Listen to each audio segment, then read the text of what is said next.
أهلا بيك في أوكتابو. في الفيديو ده هنشرح إزاي تضيف براند جديد داخل أوكتابو. إضافة البراند هي أول خطوة فعلية علشان تبدأ تدير عميل جديد على المنصة، وبعد ما تضيف البراند هنقدر بعد كده نربط قنوات التواصل الخاصة بيه علشان كل الرسائل والليدز تبدأ تظهر في مكان واحد. علشان تضيف عميل أو براند جديد الموضوع بسيط جدا. من القائمة الجانبية اضغط على زرار إضافة عميل.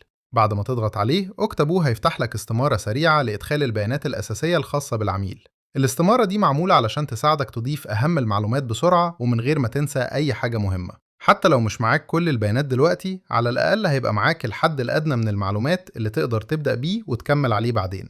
أول حاجة هتبدأ بيها هي اسم البراند. اكتب اسم البراند أو اسم العميل اللي هتديره على المنصة، وهتلاحظ إن البراند بيظهر إنه تابع لشركتك، يعني اسم شركتك بيكون ظاهر كمشرف أو مدير على البراند ده، وده بيساعد في تنظيم الشغل خصوصا لو شركتك بتدير أكتر من عميل أو أكتر من براند في نفس الوقت. بعد كده هتدخل على المرحلة التانية، وهنا بنضيف شوية معلومات عن البراند زي المنتجات أو الخدمات اللي الشركة بتقدمها، الرؤية والأهداف لو موجودة، معلومات التواصل الأساسية زي العنوان، الإيميل ورقم التليفون، وكمان لينكات القنوات الخاصة بالبراند زي الموقع، صفحات السوشيال ميديا أو أي قنوات تواصل مهمة.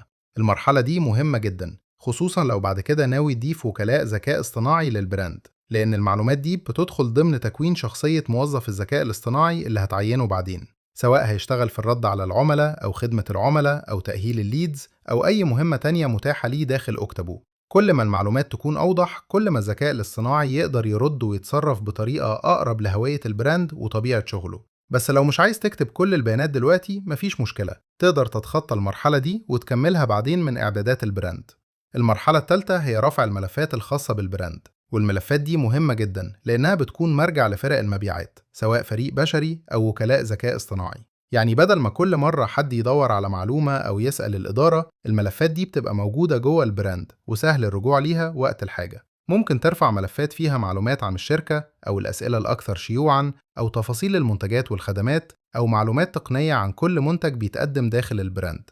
الهدف إن أي حد مسؤول عن الرد أو البيع يبقى عنده مصدر واضح للمعلومة. المرحلة الرابعة هي إضافة وكلاء الذكاء الاصطناعي. من هنا تقدر تضيف وكلاء بسرعة باستخدام قوالب جاهزة.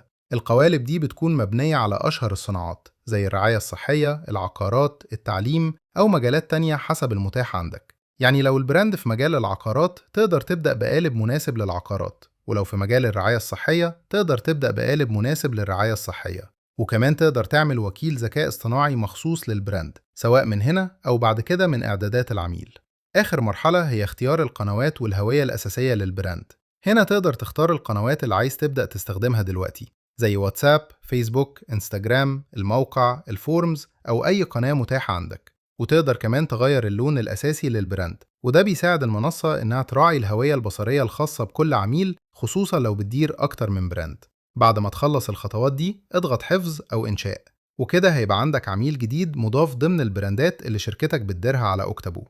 خلينا نراجع بسرعة اللي عملناه. دخلنا على زرار إضافة عميل، كتبنا اسم البراند، أضفنا معلومات أساسية عن المنتجات، الخدمات والرؤية، أضفنا بيانات التواصل ولينكات القنوات، رفعنا ملفات البراند المهمة، اخترنا أو جهزنا وكلاء الذكاء الاصطناعي، واخترنا القنوات واللون الأساسي للبراند.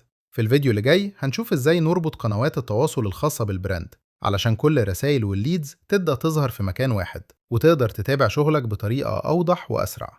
اكتبوا منصة واحدة، إمكانيات كتير.